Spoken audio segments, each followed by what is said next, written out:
Hi friends, कैसे हैं आप सब।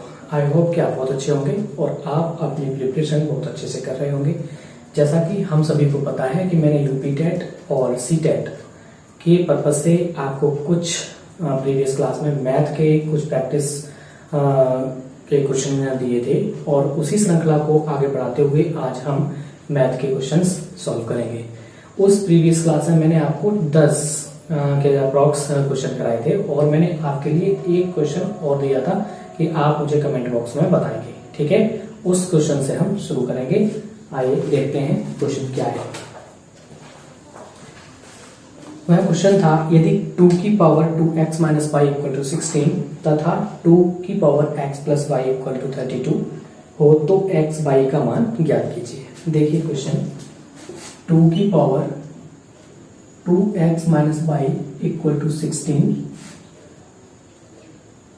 और 2 की power x plus y equal to 32, तो x y की वैल्यू फाइंड करनी है।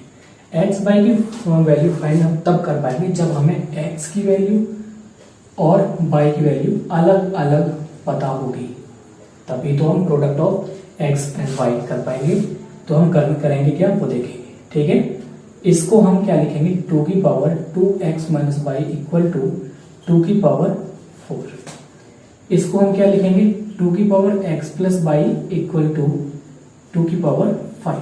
ठीक, हमने यहाँ पर क्या देखा है और यहाँ पर क्या देखा कि बेस इक्वल हो चुके हैं और बेस इक्वल हो चुके हैं। जब बेस इक्वल होते हैं तो उनकी पावर को इक्वल मान लिया जाता है। तो हम क्या लिखेंगे, 2x minus y equal to 4, equation first, and x plus y equal to 5, equation second. From equation first and second हम करेंगे क्या, हमें चाहे x की वैल्यू मिल जाए और चाहे y की वैल्यू मिल जाए। ठीक है, हम देख रहे हैं यहाँ पर माइनस वाई है और यहाँ पर प्लस वाई है, तो हम करेंगे क्या कि 2x minus y equal to 4 और x plus y equal to 5।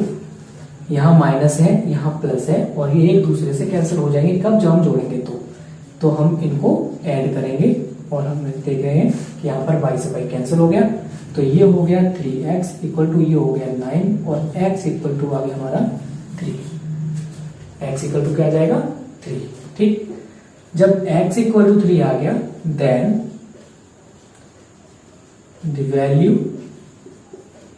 the value of x put in the equation second, x की वैल्यू सेकंड में रख दो, x plus y equal to 5, 3 plus y equal to 5 और y इक्वल टू 2। देन हमसे पूछा गया था product of x y equal to 3 into 2 equal to 6। That's my answer और यही हमारा आंसर हो जाएगा। आफ्टर दिस नेक्स्ट क्वेश्चन है, संख्या 76, 48, 84, 66, 70 तथा 64 का औसत मान बताइए।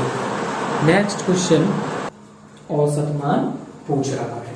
ठीक है, नेक्स्ट क्वेश्चन में औसत मान पूछ रहा है। आई होप कि आपको यह प्रश्न समझ आया होगा। अब हम आगे औसत मान की तरफ चलेंगे कि औसत मान कैसे निकालते हैं। मैंने प्रीवियस क्लास में माध्य बताया था, उसी तरह से उसी को ही हम औसत मान कहते हैं। चलिए देखते हैं। क्वेश्चन है 76,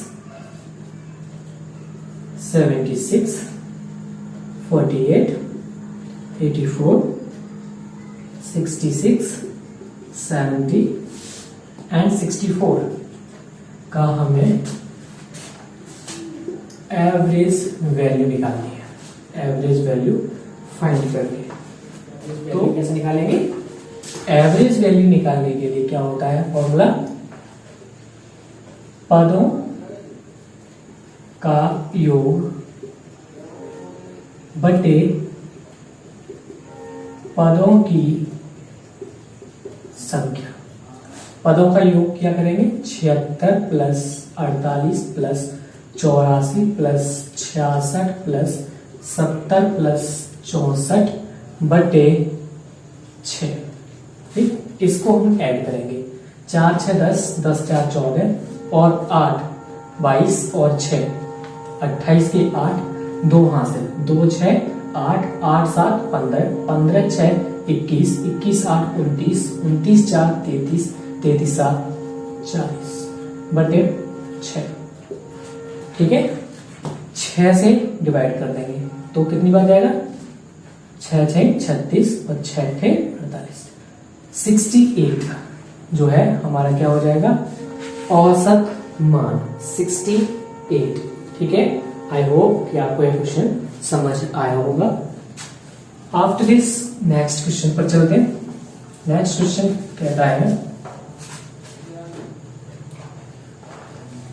1715.271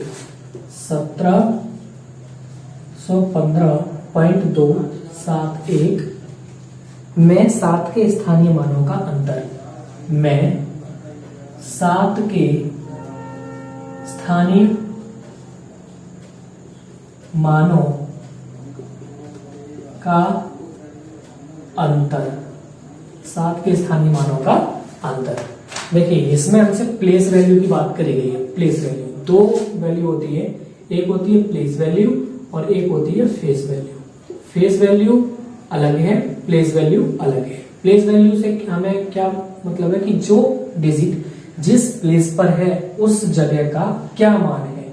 ठीक है, जब हम यहां से इसकी प्लेस वैल्यू निकालेंगे, फाइंड करेंगे और यहां से इसकी प्लेस वैल्यू फाइंड करेंगे। ठीक है, जब हम यहां से प्लेस वैल्यू फाइंड करेंगे तो कितनी आएगी, 700। इसकी कितनी हो जाएगी, 700 और इसकी कितनी हो जाएगी, इसकी हो जाएगी 7/100। 7/100 इसका मतलब 0.07। तो 700 में से जब हम 0.07 माइनस करेंगे तो कितना बचेगा, यहां हो जाएगा 10 3 9, यहां हो जाएगा 9 और यहां भी 9 हो जाएगा, 6 हो जाएगा, 699.93। ठीक है, 699.93। आई होप कि आपको यह क्वेश्चन समझ आया होगा। देखिए प्लेस वैल्यू और फेस वैल्यू कैसे निकालते हैं वो समझेंगे। ठीक है, जैसे यहाँ पर 5 3 2 1, ये आपको मैंने कोई नंबर दिया, इसमें मैं इसकी निकालूंगा तो ये यूनिट डिजिट है, इसलिए इसकी प्लेस वैल्यू सिर्फ और सिर्फ 1 होगी। ये टेंस है, ठीक है, तो इसकी प्लेस वैल्यू 20 होगी। ये 100 प्लेस पर है तो इसकी प्लेस वैल्यू 300 होगी और ये 1000 प्लेस पर है इसलिए 5000 होगी। अगर मैं मोटा मोटी बात करूं तो हम इस तरीके से निकाल सकते हैं कि यूनिट डिजिट तो सेम रहती है और जैसे ये हमें जब दूसरी डिजिट की बात करनी होती है प्लेस वैल्यू के फॉर्म में तो हम क्या करते हैं, जो पीछे डिजिट जितनी रह जाती है उतने ही हम 0 लगा देते हैं। जैसे 5 की अगर हमें निकालनी है तो 1 2 3 5 पर 3 बिंदियां लगा देंगे और वो उसकी प्लेस वैल्यू होती है। बात आती है पॉइंट के पीछे की, कैसे निकालते हैं। जब हम ये दशमलव होता है, दशमलव का मतलब 10, ठीक है, दशमलव का मतलब 10, ठीक है। पॉइंट, अब जैसे पॉइंट के बाद की जो होती है उसमें 10 का डिवाइड होता जाता है, 10 पॉइंट के बाद 10 का डिवाइड, ठीक है। अब जैसे पॉइंट 1 है, इसकी अगर हम प्लेस वैल्यू निकालेंगे 1/10, अगर यहाँ 2 है तो 2/100 ये होगी इसकी प्लेस वैल्यू। समझ गए, ऐसे ही हम 0 बढ़ाते जाएंगे जब तक जब हमारा संख्या पीछे की ओर बढ़ेगी। ठीक है, आई होप समझ आया होगा पॉइंट वाली संख्याओं की प्लेस वैल्यू निकालने के लिए। ठीक है, अब हम नेक्स्ट क्वेश्चन करेंगे। नेक्स्ट क्वेश्चन है, यदि संख्या 6253, यदि संख्या 6253 2915 2915 और फिर यह यहाँ पर 6 से पूर्णतः विभाज्य है, पूर्णतः विभाज्य है, 6 से पूर्णतः विभाज्य है तो एक ही स्थान पर सबसे बड़ा अंक ए के स्थान पर सबसे बड़ा अंक हमें फाइंड करना है। ए के स्थान पर सबसे बड़ा अंक फाइंड करना है और ऑप्शन दे रखे हैं 5, 6, 8, 9। ये ऑप्शन है। 6 से पूर्णतः विभाज्य वाली बात बताई है इसने, ठीक है। 6 से पूर्णतः विभाज्य वाली बात। 6 से डिविजिबिलिटी रूल हमने पढ़ा है।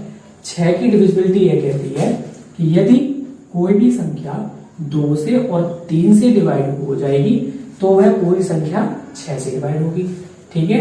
अब हम ये देखेंगे इनमें से ऐसी कौन सी संख्या है जो 2 से डिवाइड हो रही है। तो देखो, क्योंकि हमें एक ही जगह पर रखना है ना, 5 एक ऐसी है जो 2 से डिवाइड होती नहीं है, ये तो वैसे ही कट जाएगा। 9 भी एक ऐसी है कि अगर हम यहाँ रखेंगे तो नहीं, मतलब 2 से नहीं कटेगी, तो 5 और 9 तो वैसे ही हट जाएंगे। अब रह जाएंगे 6 और 8। अगर हम यहाँ 6 रखते हैं तो भी 2 से डिवाइड होगा और 8 रखते हैं तो भी 2 से डिवाइड होगा। बात अब आती है 3 से। क्या 6 या 8 रखने पर 3 से डिवाइड हो पा रही है, नहीं हो पा रही है? तब जब इस दोनों से डिवाइड हो रही है तो हम ये देखेंगे सबसे बड़ी संख्या। तो उसने पूछा है एक मान सबसे बड़ा होना चाहिए। बाई चांस अगर मान लो 6 रखने पर भी और 8 रखने पर भी संख्या पूरी 6 से डिवाइड हो रही है तो हम क्या कहेंगे, हमें ए का मान बड़ा चाहिए। इसका मतलब फिर आंसर होगा 8। और 8 करने पर अगर ये 3 से डिवाइड नहीं हुई तो बड़ा और चाहे छोटा वो 6 ही होगा, ठीक है। देखेंगे आगे करके देखते हैं। अब अगर मैं यहाँ पर 6 रख के देखता हूँ तो 3 से डिविजिबिलिटी, देखो 2 से तो पता है कि कट ही जाएगा। 6 रख दो 4 रख दो, 3 से मैं देखनी है। 6 रख के देखता हूँ मैं पहले, ठीक है। तो 6, 2, 5, 3 या फिर 8 रख लो, क्योंकि एक बार में आंसर आ जाएगा, सबसे बड़ी चाहिए ना। तो 6, 2, 5, 3, 2, 9, 1, 5, 8। इसका हमें क्या चाहिए, प्लस चाहिए, प्लस 6, 2, 8, 8, 5, 13, 3, 16, 2, 18, 18, 9, 27, 27, 28, 28, 5, 33 और 33, 8, 41। क्या 41 3 से डिवाइड हो जाए? नहीं होगा, तो 6 रखना पड़ेगा यहाँ, ठीक है। 6, 2, 5, 3 और 2, 9, 1, 5। अब 6 रखना पड़ेगा। यहाँ पर 8 था तो 41 था, 2 कम कर दिए 39 हो जाएंगे। अब ये 3 से डिवाइड हो जाएगी, 3 कम 3, 3 3 9, 13 बार कर दें। इसका मतलब आंसर इसका क्या हो जाएगा, 6। आई होप कि आपको यह क्वेश्चन की समझ आया होगा। आइए नेक्स्ट क्वेश्चन पर चलते हैं। देखिए, मैं जो क्वेश्चन आपको करा रहा हूं ये मैं सिर्फ और सिर्फ प्रैक्टिस के लिए करा रहा हूं, ठीक है। सिलेबस तो मैंने कराया नहीं है, ठीक। सिलेबस आप अच्छे से अपना कंप्लीट करें, ठीक है। मैं सिर्फ और सिर्फ आपके लिए प्रैक्टिस कराऊंगा। टेट हो या सीटेट हो, कैसे प्रश्न पूछे जाते हैं, किस तरीके से हमें सॉल्व करने होते हैं, हमें किस तरीके से अपना आइडिया लगाना है, क्योंकि जब मैं प्रैक्टिस कराऊंगा तो उसमें सारे टॉपिक्स के क्वेश्चंस होंगे, ठीक है। ऐसा नहीं मैं कोई प्रश्न छोड़ूंगा, प्रश्न एक भी छोड़ूंगा। आपको जितने टॉपिक हैं 1 by 1 करके सभी टॉपिक के क्वेश्चंस मिलेंगे, ठीक है।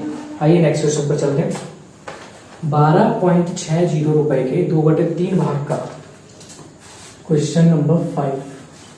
12.60 रुपए के 2/3 भाग, इतने रुपए के 2/3 भाग, ठीक है, का 21 रुपए के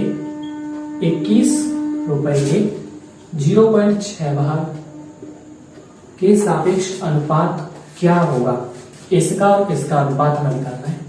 तो जब इतने रुपए का भाग और इतने रुपए का 0.6 भाग जब का होता है मल्टीप्लाई हो जाता है, तो हम क्या करें, 12.60 का 2/3 भाग, तो 3 से काटेंगे, 3 चौक 12, 3 दूनी 6, और जब इसमें मल्टीप्लाई करेंगे 0, 4, 8, इतने रुपए।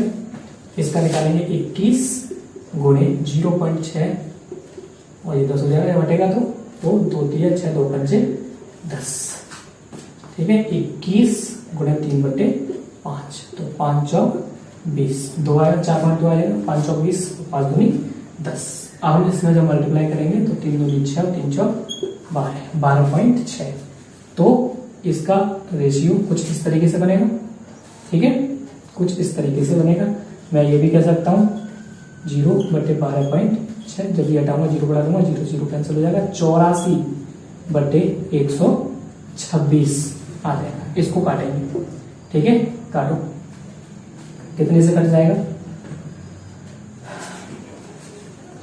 14 से कट जाएगा ना, 14 से, ठीक है, 14 से कट जाएगा पक्का। 14 6 84 और 14 90, 3 दूनी 6, 3 के लिए मतलब 2:3 आंसर आ जाएगा, ठीक है, 2:3 आंसर इसका आ जाएगा। आगे क्वेश्चन कहता है एक वर्ग का क्षेत्रफल 64 वर्ग सेंटीमीटर है, उसका परिमाप बताइए। एक वर्ग का क्षेत्रफल एंड कर देता हूं क्वेश्चन, ठीक है। क्वेश्चन नंबर 6 है, कोई वर्ग, और वर्ग क्या होता है कि all sides are equal and all angles are 90 degree, सभी साइड्स इक्वल होती हैं और इसके जो एंगल्स होते हैं वो सभी 90 डिग्री पर होते हैं।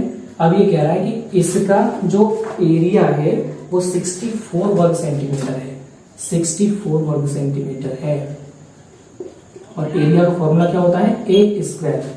ए की वैल्यू जब निकालेंगे तो स्क्वायर रूट ऑफ 64 करेंगे, ए की वैल्यू आ जाएगी 8, ठीक है। इसका मतलब ये 8 है और ये भी 8 है, ये भी 8 है और ये भी 8 है। हमसे पूछा क्या है, परिमाप ये हमसे पूछा है, तो परिमाप क्या होता है 4a, परिमाप होता है 4a, ए की वैल्यू 8 है तो 4 × 8 equal to 32 centimetre. I hope कि आपको यह प्रश्न भी समझ आया होगा, ठीक है। देखिए अगर आपको इन क्वेश्चंस में कोई भी प्रॉब्लम है तो आप हमसे कमेंट बॉक्स में बेझिझक पूछ सकते हैं, ठीक है। और समझ में आ रहे हैं तो आप अपनी ऐसी तैयारी बना रखें, ठीक है। और आज के लिए इतना ही काफी है, ठीक है।